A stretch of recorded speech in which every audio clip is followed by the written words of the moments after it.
pull my finger. Hey guys, welcome to the NAMM O'Clock news, day 3, final day at NAMM. Yeah, I'm sort of a bit sad.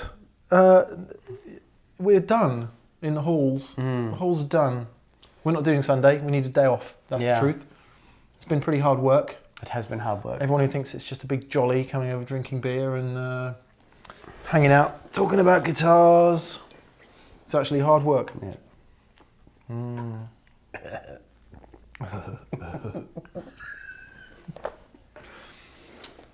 Right, let's begin. It was a fun day today. It was a fun day. A packed day. We got to listen to some stuff, but we were kind of playing catch up a bit because there was about 8,000 million people to see and we only had space for 600,000 million. So we had to get our skates on. We did. So we started the day today with Boss. Yeah, so Boss has entered the fray of modelling floor things in the in the vein of Helix, basically. GT 1000, every sound in the universe in it, makes the T and does all that. We had a quick look at that, and also the Katana Artist amp, which contains some acronyms. If you work for a major corporation and you design stuff, you have to put features in that have acronyms. It's the law. One of my favourites was Hughes and Kettner one year, and they had acoustic resonance system and transient attack technology. It was a Huss and Tat. Are you serious? True story. They changed it before it hit production. So anyway, more interesting than those two products, with due respect to Boss, was we met Jeff. Jeff Slingloff. Yeah, who I'd never met Jeff before, and what a fascinating geezer he was. Fascinating geezer.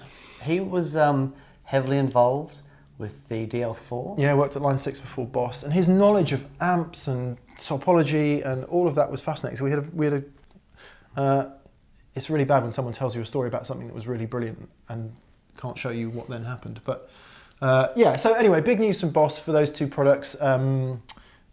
Will we get them on the show? I don't know. Dan and I aren't huge fans of that end of things, but we like to have a listen every now and again just to make sure that we haven't got hopelessly far behind. Yeah.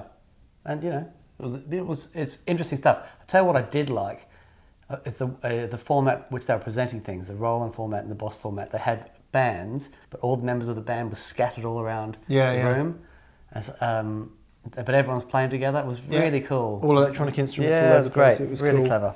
Okay, we forgot to mention on day one Gretsch.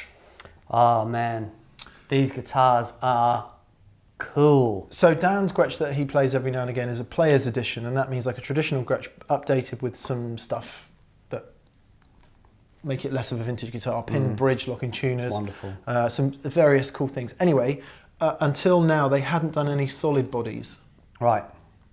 And Adam, who's the product manager at Gretsch, showed us. Yeah, big shout out to Adam. Thank you, mate. He's been a superstar. The Duo Jets. So, but as cool as Duo Jets are, they've always been chambered, for anyone who doesn't know about a Duo Jet. Solid body, single cutaway thing. But they've introduced a new pickup called a wide... Tron. Yeah, so what are they called? Gretsch pickups? Filtertrons. Filtertrons, sorry. Brain. So you've got Powertrons, Filtertrons, Megatrons, etc. Ultron. Yeah, Age of Ultron.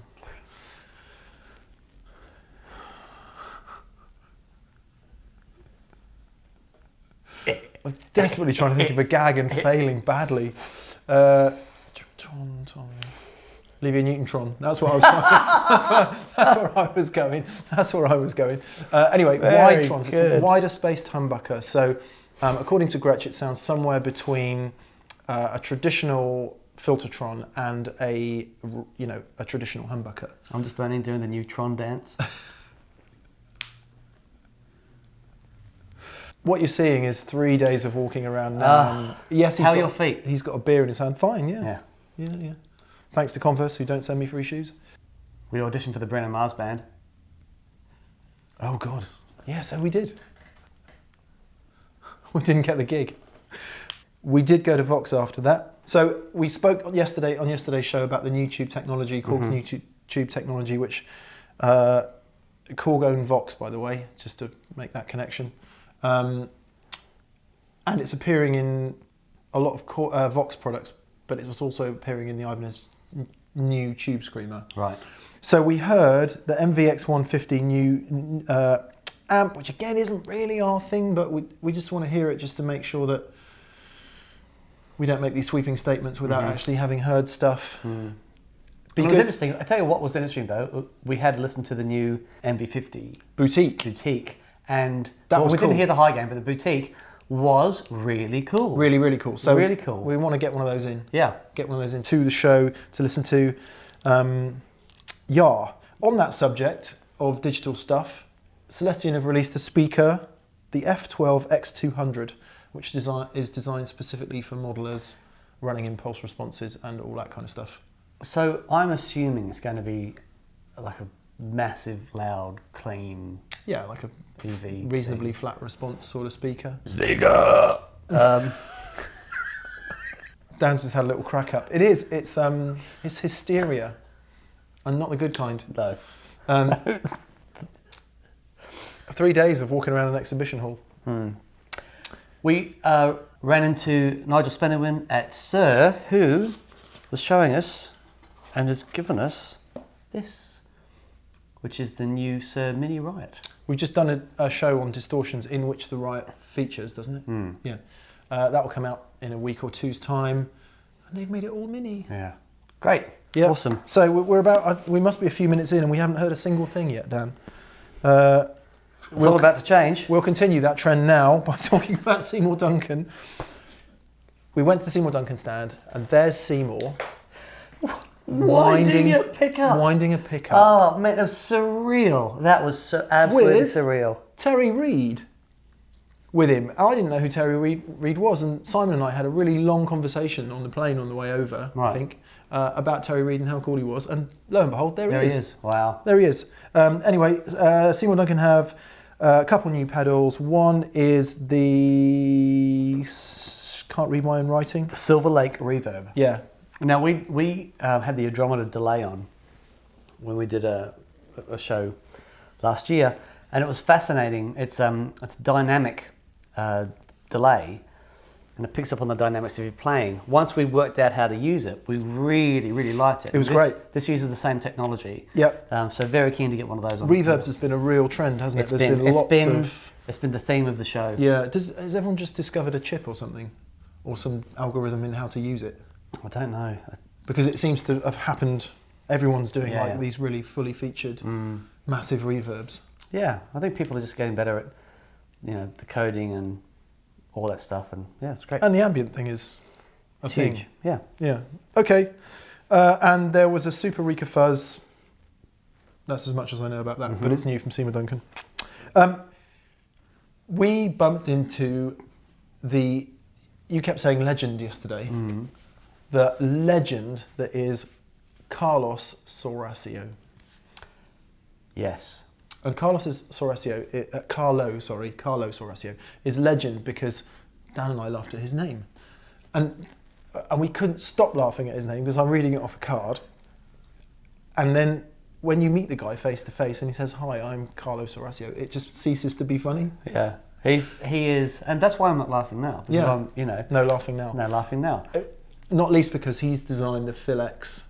Oh, the F Jazz pedal. Jazz pedal. Yeah, and we love Phil X. Yeah, but we've got to play a lot of his designs, and he is an amazing designer. Dude's got ears. He sure does. Yes. Right. Time for some noise. Time for some noise. Finally, J Rocket. Hey guys, we're here at J Rocket. Here with Jay at the moment. Chris, who would normally come on and speak, has lost his voice, being the true legend he is. So Jay's going to help us out. Yes. So what have we got new for this year? Well, we have several new products that we came out with this year. I'd like to kind of start with a new line that's a different form factor for us with these anniversary series. They're a smaller pedal. They don't have batteries in them, but we have a compressor. We have next to it an overdrive. Then we have a boost and buffer all in one, and then a delay pedal on the end. Oh, cool. Okay, let's hear some tones. Yeah, absolutely. Squeegee is your compressor. rugged, squishy.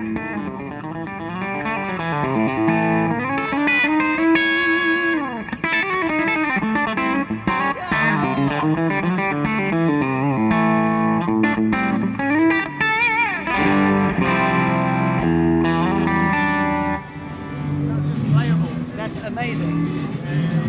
Then we'll go into the overdrive called the Touch.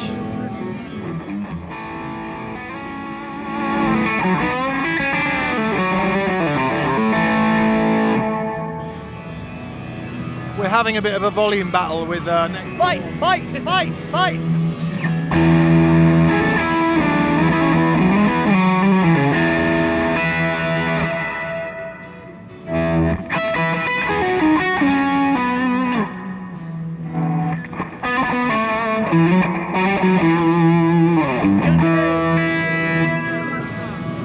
That sounds amazing. Whatever's going on. So moving on, we're at the boost right there. Yeah. The interesting thing about the boost that makes it unique is next to the knob on the left is another LED, an additional LED. That you take the back of the unit off the bottom plate, and there's a slide switch inside where you can engage a buffer. Now, once it's engaged, it'll illuminate the LED, and it will stay on even if you have the boost off. Okay. Yeah. It's really interesting this. Maybe we reflect on this when we get back to the studio, but we're seeing quite a lot of boosts and buffers. Buffers are becoming a real thing. Yeah. So many people are realizing that they're useful. What was your motivation for doing a buffered boost? When you have a large amount of pedals on here, you get all kinds of wacky stuff that happens. And the the buffer is something that kind of rescues it. I don't know if you remember our SOS pedal, which has done really well for us for those people in those situations that have 80 million pedals on their boards. We even put them in separate spots on the board to help settle everything down. So you want to hear the boost? Yeah. Let's have a quick listen. All right.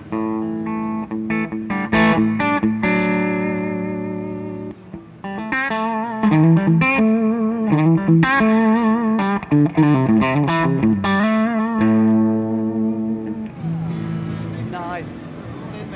What did you say that was? 20 dB or something? I'd say it's a little bit more than that. Is it? That was probably there. Yeah. But it can get with it. It's nice. It sounds It's really like a muscle car. Yeah. We always say how impossible it is to hear anything on stands, but this just feels. Yeah, can't replace the feel aspect. Now we'll go jump into the delay here, called the Immortal.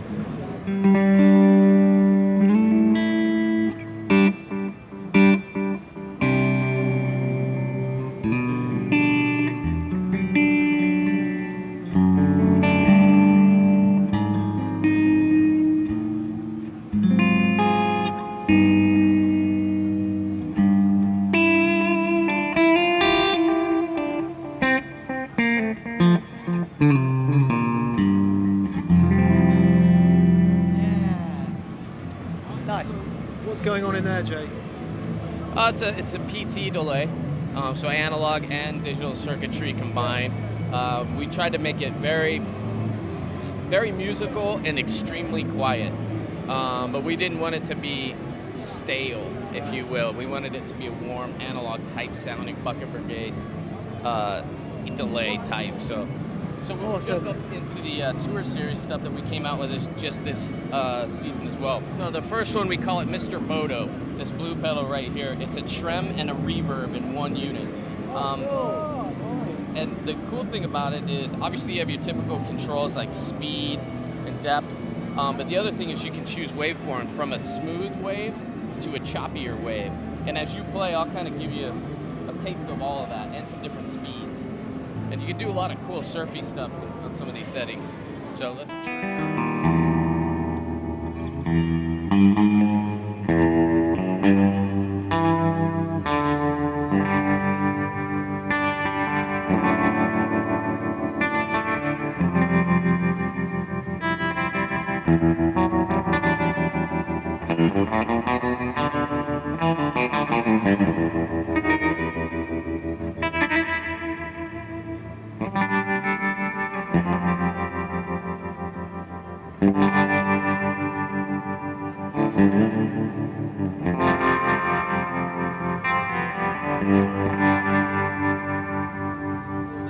What's the reverb, Jay, in there? What is it?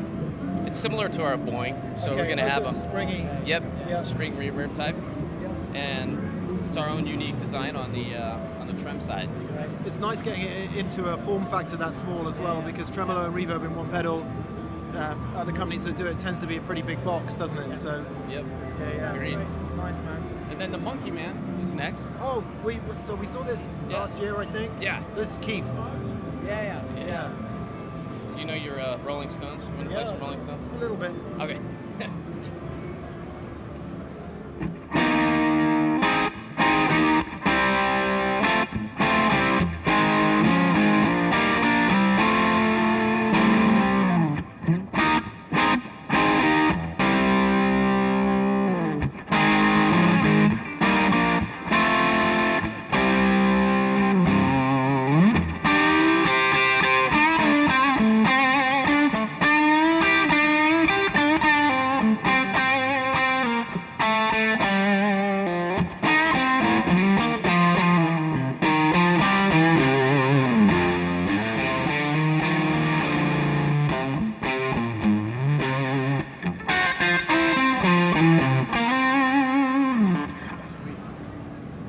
I'm not letting you play tellies anymore. That's Sorry, it started kind of Keithy and ended up in, mixed, minute. That's amazing. So we came out with a new Archer as well. It's the white Archer on the right side there that you're looking at. It Right. is.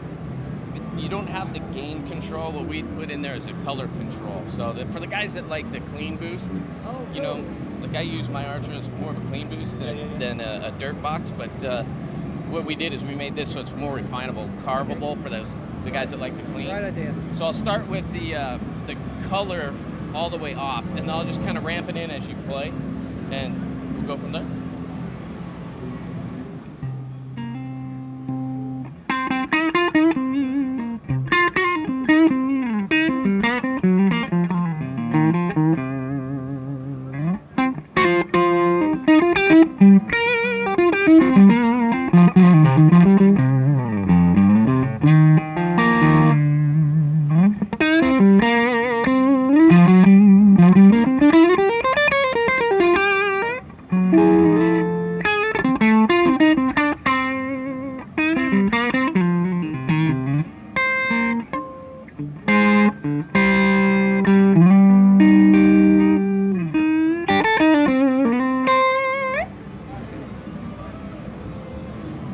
Pretty sweet under the fingers.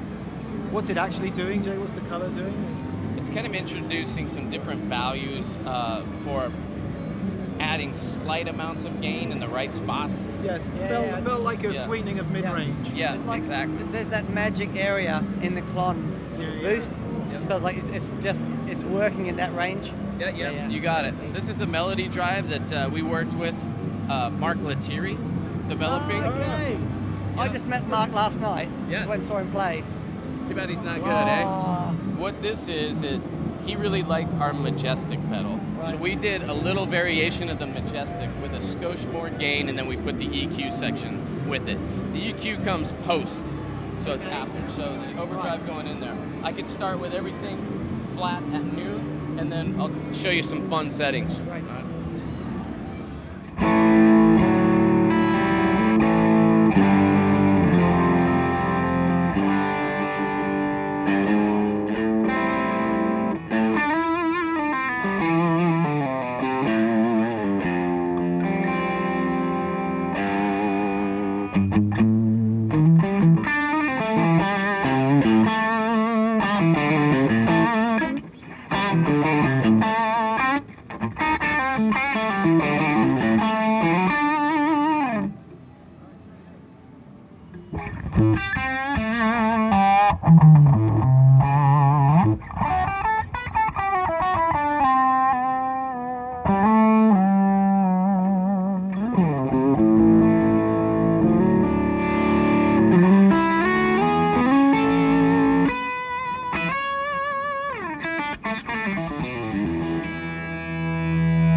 different EQ settings. You can do all kinds of wacky stuff. Mark was showing us how to just really manipulate the EQ to do some really funky stuff, like a cocktail song. Yeah. So did I hear you say that the EQ is post-drive? That's correct. Yeah. Wicked, man. Okay, that's fantastic. Thank you so much. And back to the studio. I don't know why we haven't done more J-Rocket stuff on the show. We need to get some stuff because their pedals are always stellar. Yeah, Chris Van Tassel. And indeed J-Rocket. And indeed J-Rocket, who we've, every year we're so impressed with the stuff. And the last year when they had the Dude came out and was like... That was 2 years ago. Was that? No, it wasn't. Yeah. Oh, last year was the Archer, Rockaway Archer with the That's graphic it, with the on it, graphics, yeah. which we really, really need to see. Yep. Anyway, on their stand, we were playing through, getting some mighty tones through big tone amps. I hadn't heard of big tone amps, but they are from Spain, from Valencia in Spain. Pretty. Very They did pretty. Yeah, sounded fantastic. Some good sounds, so Yep. thanks to those guys. Yep. Yeah. We headed down to see Tim at Milkman Amps, and he has something really interesting. Bienvenue à Milkman. I don't know. It's Saturday. NAMM 2018. We're here with Tim, who we've met before. For anyone who doesn't know, Milkman is very exciting. Are we okay to call you a boutique amp builder? Is that all right? Absolutely. Some people don't like that term. Tim is very happy with it in the same way that we are. However, we turn our attentions to The amp. the amp. That's what it's called. I knew that. So everyone's talking about this. Yeah, I'm really surprised with the excitement level that's been going on for this. You know why though, right? Because you build amps that are supremely well regarded in terms of tone and attention to detail and all of that. And so to see, how can I say this? A practical product come out, it's like, oh, this must be serious. Yeah, I tried to capture the essence of all my other stuff into this miniaturized version. So this is an amp. That's the amplifier. That's the whole thing. This is it. This is like having like a head version of an amp that you would put on top of a speaker cabinet, except that it's down at your feet. This is a combination jack, so you can use a 1/4-inch speaker cable or like a twist lock. Yep. So you don't knock it out. And then in addition to the speaker output, you have the direct output, the pedal output, which is something I wanted in case you want to just use this as a preamp in front of your pedal chain or just use it as a pedal. And then the headphone jacks in the front. Okay, I have a number of questions. Sure. So we have a tube front end and a Class D power stage, is that correct? Correct. No more needs to be said about that. Actually, I do have a question about the difference between the amp output. Oh, no, okay, it's the speaker output for sure. Direct, does that have any kind of simulation or emulation on it? Yeah, there's some of the like cab sim EQ. It's not the like impulse response cabinet modeling. It's just like kind of the EQ curve to make it as similar as we can without going through like a digital conversion or anything. Try to keep it all as pure as possible. The signal path is very, very pure. Like the reverb is digital, but it's actually like a little loop that goes outside of the tube signal path. So when you get out of the direct out and for the headphones, it's really like a very high-end studio quality preamp running at high voltage and with the EQ. It sounds very sweet, very nice. Okay, just before we hear it then, what was the inspiration for doing this? Was it an idea that you had or were people asking you to make a product like this? Well, I have the 300 watt half and half, which is my little like 12-inch combo. And I originally designed that for steel guitar players. And then I started making the guitar version, and I wanted to make like a lower wattage guitar version. And I was like, maybe we can make it like really, really small and do it in a pedal format. And then also I'm like really lazy, so I rehearse in the same building that my shop is. Right. And I don't want to like carry an amp down the stairs and whatever. Like I just want to like bring my pedal board and. It's not lazy, it's practical. It's very practical. Yeah. Cool. Are you on fire? I don't know. I'm either having a stroke. No, Someone's lighting matches. Something's on fire. Why do you smell it too? Because I was like, I think I'm having a stroke during this video. I'm pleased to smell say sulfur. it's nothing on the Milkman stand is on fire. Just to confirm that. Not. Yeah. If someone lit a match, if someone farted and lit a match to cover it up, that's probably what happened. Nice. It was. The classic move. Why else would you light a match in a public space? Because you did something embarrassing. Excellent. Perfect. Daniel.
So as usual, we're in the situation of going, we think it sounds great, but it's very hard to tell. Yeah, it's very loud in here. Tim, thanks so much. We're looking forward to getting one, plugging it into a cab and being able to hear it at home. Yeah. We should be shipping these starting in the spring. Which spring? This spring. the one coming up. Cool, back to the studio. I can't wait to hear that, the amp in an environment where we can actually hear it. Yep. Let's be honest, Class D power section. It hasn't floated about yet, but eyebrows going up a bit there. Yeah, but Tim's amazing. Yeah, he knows his stuff. Really does. So not least the Super Creamer amp with the harmonic tremolo. It's really hard to find a good harmonic tremolo in a decent valve amp these days. And oh my goodness, that was. Yeah, I see one of those in our future. Yeah, fantastic. Daredevil pedals. Yeah, shout out to Johnny from Daredevil Pedals, who was next door, and he has really cool sounding, interesting stuff. So we're going to get some on the show. Yeah, builds them all himself. Yeah. Very cool artwork. Yes, so they look pretty cool, we thought. Brilliant. Greer amps? Greer amp. So Nick Greer, it's really funny. I've had loads of his pedals through building boards for people. And the Lightspeed Overdrive. That's popular, isn't it? It's a classic, and it's fantastic. We have been remiss in not having the Greer stuff. It's it's not incredibly easy to get hold of. So we are going to get some more Greer stuff. But I wanted to say I played through. He's got a little 3-watt single-end Class A amplifier. Which is called the Mini Chief, and was playing through that today, and oh my giddy aunt, it was unreal. And he has a new pedal called the Tomahawk, which is again like a Tweedy Drive thing, and again that's keeps coming up. Just wonderful. So yeah, great to meet Nick. Great to have some swaying with that. Now, a lot of people say that we don't feature enough cost-effective pedals. Yeah. So, this is a Hotone compressor. Back to the studio. Fascinating. We also swung past the DARKGLASS booth, and we were there yesterday as well.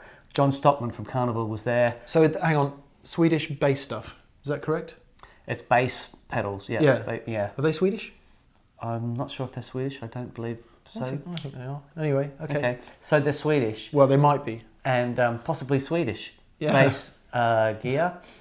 We are going to get a bass player who understands this stuff and to do some, because lots of people have asked for more bass, a bass show. Yeah. Cool. All right. I stopped by the Comet amps. I went for lunch. Um, It was nice. Had a tuna thing on avocado and some crunchy stuff. was it really good? It was really, really good. I raw didn't tuna, have lunch. like a carpaccio sort of thing. We walked around and filmed, and I had some Doritos. But your tuna was good? It was lovely. Okay. Sat As down long and- as it was good. Sat down and everything. Okay, I'm really glad. So we went past the Comet amplifiers. We were with Scotty Smith yesterday, who has designed the Comet pedal. And the Comet amps guys were there, so we went and checked out this this new cabinet they've designed called the Ambicab. Really interesting. It's a powered cabinet. You put your amp on the cab. You take the output of the amplifier, goes into the cabinet. It sends out. There's a line out that goes into, instead of having an effects loop that comes out of the cabinet, goes into the pedals and back into the cabinet. The cabinet has two 12-inch speakers and two 10-inch speakers. Your normal guitar sound goes to the 12-inch speakers From your amp. from your amplifier, and then the affected signal goes to the 210s. So it's basically a wet-dry amplifier. What's powering the 210s? Or some It's Class a D amp or something? a Class D amplifier in the What cabinet. a great idea that Yeah, is. yeah, Funnily enough, somebody, and I apologise for not remembering the name, came to see me on my last few weeks at Guitarist magazine and showed me a concept that was very similar to that. I hope he's involved, because it was really cool. Yeah, it was awesome. So, great amp company. Really keen to. I had to play with the pedal there. Sounded immense. So I'm really keen to have a play when we get back. Cool. And so to Mua. No, not that Moa. This Moa. That was a great gag.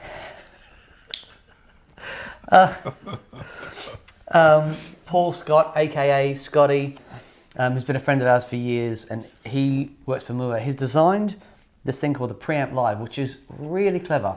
So you remember all those little preamps that we had? Yeah. That, we're doing the... Chucking the boxes around. That's right. They've done this unit that you can have, I think, 12 of the preamps in there, and you can mix them around. But you've got 3 banks of 4 presets, and so you can program your sounds. But then it's sort of MIDI capable, so you can hook up. Like we had the Devon Townsend. You lost me at 3 banks of 4 sounds. And then you Sorry. said MIDI, and I was like, what's more Well, it was interesting is really the 20 cool. watt power amp that they're doing? Yeah, the 20 watt power amp is really cool, but this little preamp thing, it was great. It's got built-in cab sims, and if you really like the sound of those pedals, but you want easier live functionality, this thing was really great. But yes, the 20 watt power amp, especially like last year, we did a lot of stuff on preamp pedals. Yeah. And also with the new line of Victory preamp pedals. I've been asking Victory to build a power amp for a while. Right. Well, I'm really keen to grab one from Moore and try it out. And see, yeah. Nice. Awesome. Right. Wampler. Before we went to Wampler, Wampler. a very nice man called Frank came to find me. Frank is the G&L distributor in Germany, so he has a link to Phyllis Fender, who is Leo Fender's wife, because Leo Fender obviously did G&L before he died. There's this book come out, Phyllis Fender and Randall Bell. I've written a book about Leo Fender, and Frank came up to me and he got me this book signed by Phyllis Fender and by Randall. How That's cool is so that? cool. It's just, That is so cool. it's too cool. So Frank, thank you very much. Thank you very, very much. I'm going to hold it up. So He did say one thing that I was stunned at. I'm not sure we can talk about that. Okay. Yeah. For legal reasons. He alluded to the fact that a lot of the accepted Fender history may not be 100% correct. 100% correct. Yeah, So we're going to do some more Be research a into very that. interesting read. That. Yeah, I'm not sure it's in that book, but maybe we'll learn a bit more about that in time. Okay. Right. Wobbler. Upload. And finally, we get to Wampler.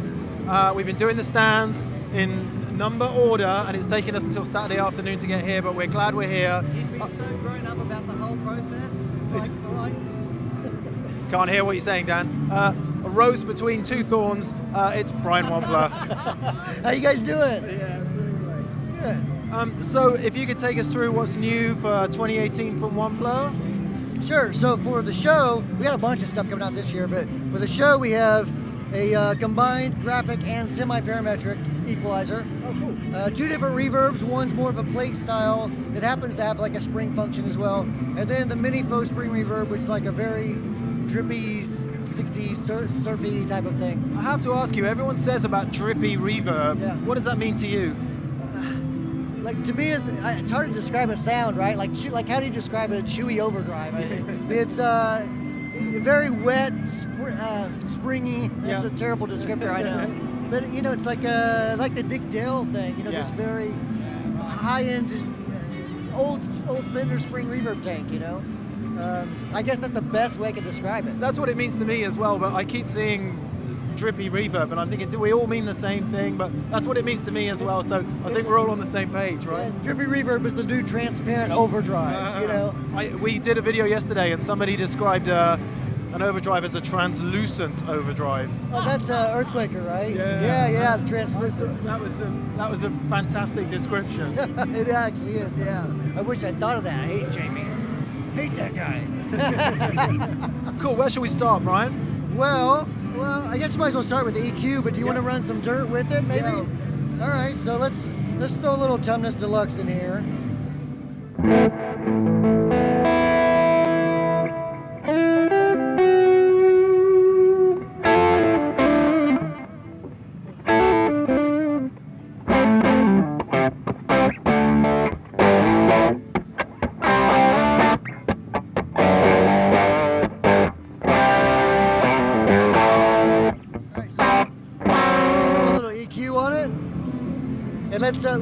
Let's try to make this K style, this K style pedal a little more transparent, right? So we're gonna pull out some of that 1K.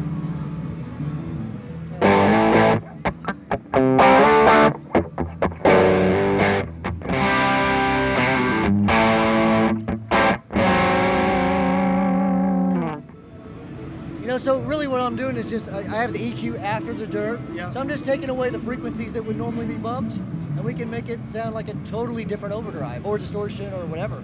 We love that. So we've done a couple shows on EQ this year, and actually at NAMM, one of the themes of NAMM this year seems to be more EQ-focused pedals. I think it's a great education job that guys like you can do by putting products like that out, because people can really learn about the key frequencies. So for example, you said that was 1K?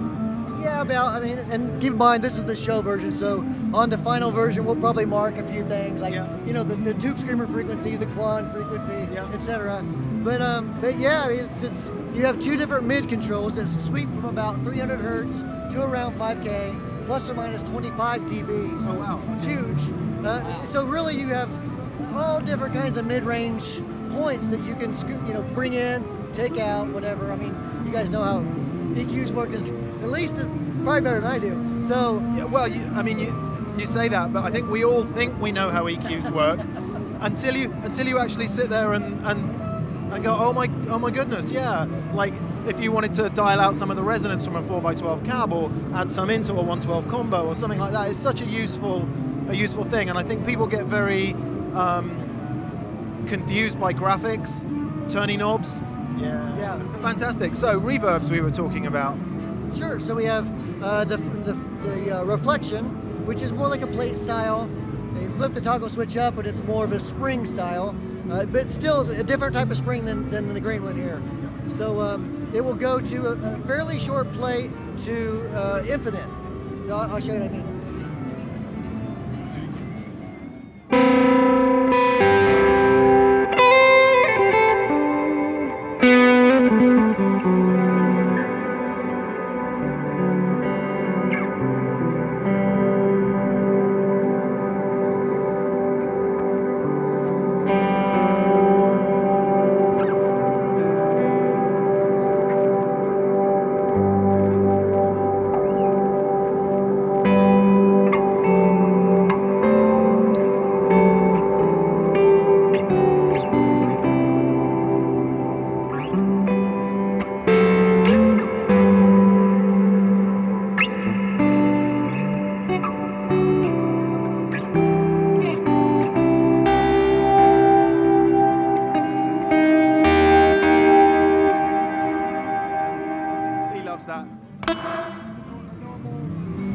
a normal smaller plate style.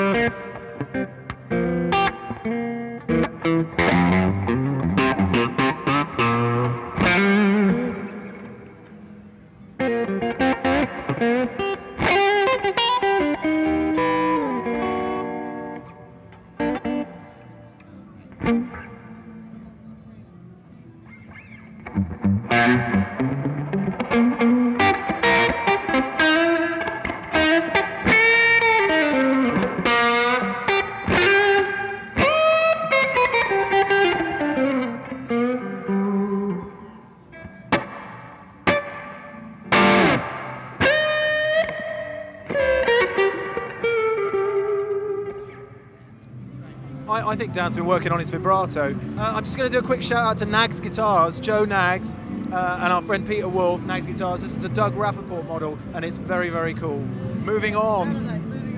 Moving on. I want to try the spring.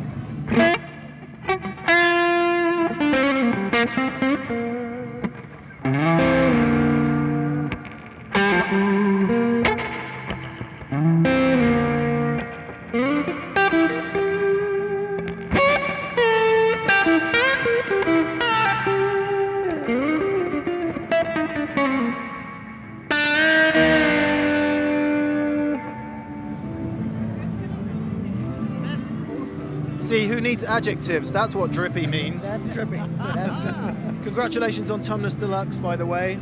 You've made something awesome, even more awesome. So, yeah, back to the studio. What a dude Brian is. Oh, man. I do know that Jason is trying to twist his arm to get him on a plane and come out to the UK. He's not a massive fan of flying. Right. So it's too far to walk. It's just much too far to walk. So, but if we can make that happen, we're going to get Brian on the show. Yeah. If Muhammad won't go to the mountain though. Yeah. So let's see. Yeah. Because it would be he's such a fascinating guy, and his knowledge of deep knowledge of the way gain works, and so the EQ, that's going to happen. In fact, I just said this in the clip you watched, so I don't need to repeat it. Mad Professor. Here we go.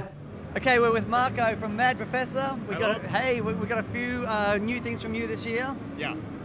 2 new pedals. 2 new pedals. All right, let's jump in. All right. First we have Cosmos, which is our ambient pedal. It's got 11 modes. And so you've got your basic reverbs and 3 shimmers, 2 kinds of swells, and also reverb with a little bit of a delay. Oh, cool. Yeah. So this is really new for you guys, isn't it? This is a new thing for us to have like 11 modes. Yeah, right. But actually I forgot to mention the most important function, which is the freeze function. So Mick, if you could play a chord. Freeze that.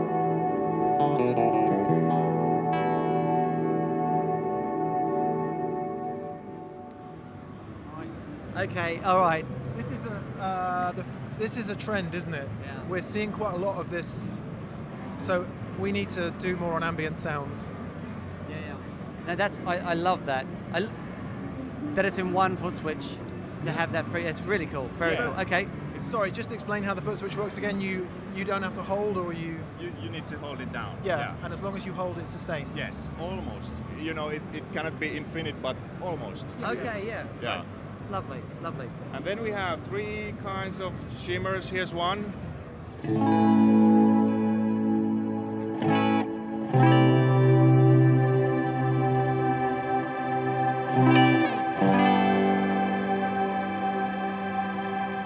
then there's swells, and the control would adjust the decay, so I will adjust it to very slow. Now there's no direct signal. If you hit the chord,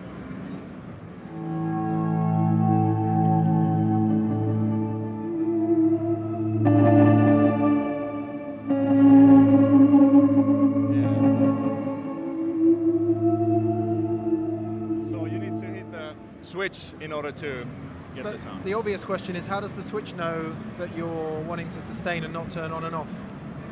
Can I hazard a guess? Because it turns off on the release. and with Yeah, this, when you switch yeah. down, So hold, it sustains. So you need to be Get in! Yeah. Exactly. Yeah. So and then a couple of modes that I can roll in a little bit of a delay. So if you play a chord and then play over it, there's some delay.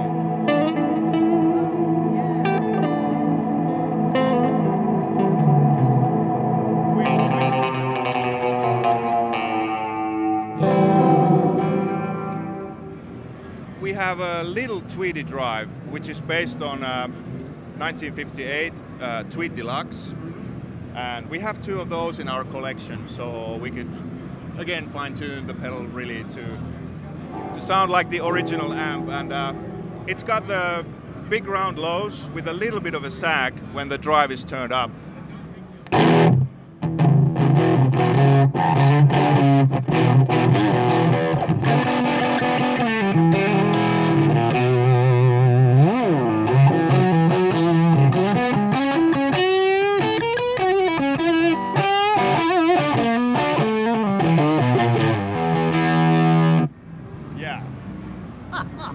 To do a show on Tweed sounds. Yeah, we do. That's excellent. The feeling of sag there is, and that kind of exploding bottom end, misses, is. And you can tighten it up if you turn the drive down a bit.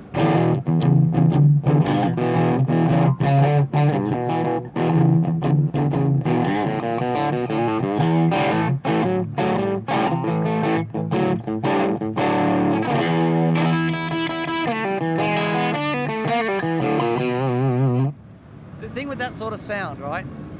It's you can't do anything fancy. It's so rootsy, and I can't do anything fancy. No, but that you don't want to because it's so rootsy and. As soon as you mention Tweed, I'm straight back here. You know.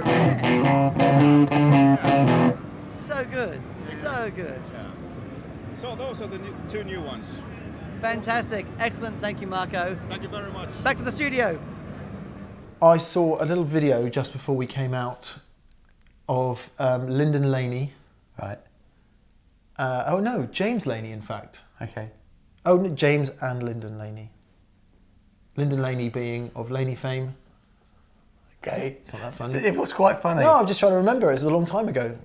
This is recent. This is a while ago. Okay, right, sorry. On the plane as we came out. I think I was watching it, or maybe, I don't know, I can't remember. Anyway, Lyndon Laney is Mr. Laney, friend of Tony Iommi, obviously, etc., etc., etc.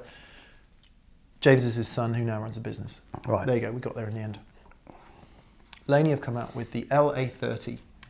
Excited. Yeah, it looks...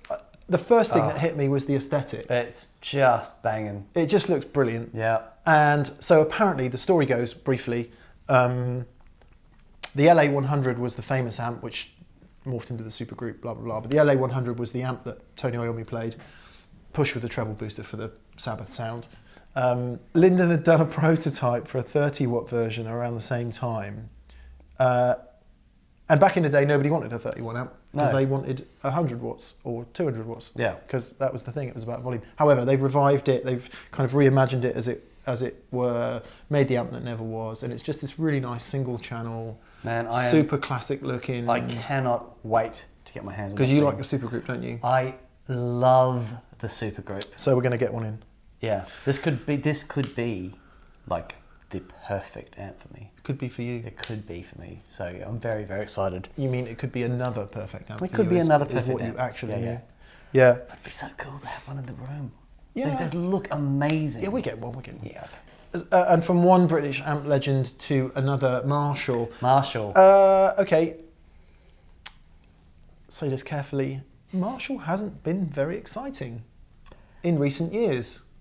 I concur. And I don't know what the reason for that is, but, you know, lots of guitar players have just gone, for goodness sake, can't we just have a simple blooming, amp that draws on Marshall's heritage and is brilliant? Now, the truth of that might be that they're selling 85 million... headphones, fridges. Okay, if you've got a brand, you should exploit it, and I fully support anyone who does that. That Pedal Show store, where you can buy mugs. We should get some fridges. Yes. How cool would that be? No, what I meant was the kind of entry level. I don't know what they're even called. Oh yes, the digital modelling. Yeah, so stuff. you know, entry level stuff that sells Yeah. in a pallet load, and that's where the money's made, because heaven knows it's hard to make money out of mid-price tube amps these days. Of course.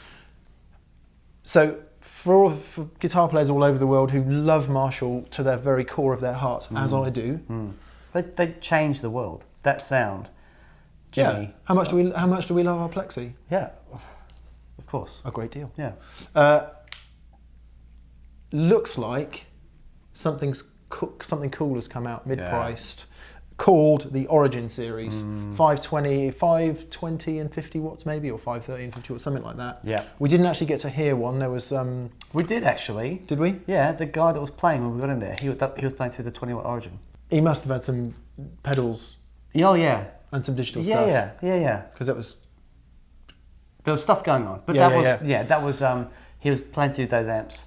Anyway, welcome back, Marshall. Let's get some in and love them with all our hearts. Wonderful. Hopefully. Wonderful. Final stop of the day. We've done all got all of our stuff covered. Well, actually, no, we didn't get all of our stuff covered. And to anyone we didn't get to see, and for all the comments that you've made, thank you very much. It's physically impossible to get around to see everybody because it's colossal here. To understand the scale of it, until you actually get here and walk around, you just can't comprehend the scale of it. Plus, it's so massive. Big shout out to Simon as well, who after we get back from the show, kind of 3-4 o'clock, then spends 4 or 5 hours editing. A hero. Then we upload the show, so it's kind of 2 a.m. before you get to bed. Which not moaning or anything, just saying that it's impossible. There aren't enough hours in the day to see everybody. So last stop of the day, I can't come to NAMM and not go and see Collins Guitars. They are my favourite guitar brand. I don't mind saying that. No one does guitars like Collins. I don't believe anybody makes a unique. production electric guitar like they do. Anyway, we'll have our opinion on that. But the attention to detail, you were talking about the dog-eared P90 covers. It's so, on that guitar, was the i35. i30. i35 is centre blocked, i30 is a hollow 330 style. Okay. And that's the new guitar, which is why we're talking about it. And so they've got the laminate that Collins make, and obviously it's shaped, it's curved. The normal practice with the dog ears is that it just gets screwed on. They sort of bend around. But not with the Collins ones. No. The bridge one is different and shaped to the contours of the body. The neck one it's not like they've just got the 2 dog ears and put them on. Hammered them on, attention to detail like I've never seen. And you playing that guitar through that magnetone amplifier was magic. We didn't record it, sorry, we were here to do pedals, so we didn't record it. But hopefully we'll get one in and we can have a listen to it. But that was Bill all over. Bill died last year, and they are trucking on, keeping his name and his spirit going. It's great to see. Yeah, it's wonderful. And then that was it. That was our NAMM. Goodbye NAMM. Goodbye NAMM. 2018. Yeah, okay, so thank you to our exclusive preferred retailers, Anderton's Music of Guildford, Surrey, Riff City in the USA, we saw Joe and the guys here, and Matt from Pedal Empire, we saw him here too. Thanks to those guys. Thank you to everyone who came up and said hello and took a picture or got us to sign a D&M drive, which is freaky, but it does happen. It's amazing. It is amazing. We really appreciate it. It is amazing. Yeah, so, thanks guys. Cheers. Cheers. We'll see you next year. See you next year.